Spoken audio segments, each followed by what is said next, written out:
Hi everyone, welcome back with me again in this channel.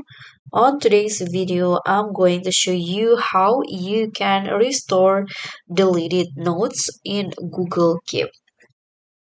So if you accidentally delete a note and you want to restore it so that you can easily edit it again, or you still need the notes that you deleted, this is how you are going to do it. So just open the Google Keep on your browser or phone, and then head to the trash menu in here. If you are using it on browser, you can find it on the left side panel. Click on trash, and in here you can see the notes that I deleted.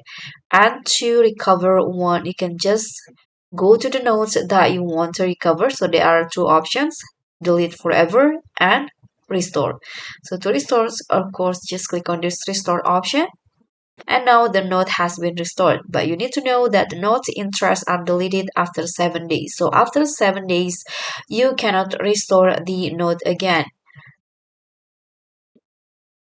Let's go back to note, and this is the note that I restored. So that's pretty much all. Thank you so much for watching. Don't forget to like, comment, and subscribe. Also, click on the thanks. Bye.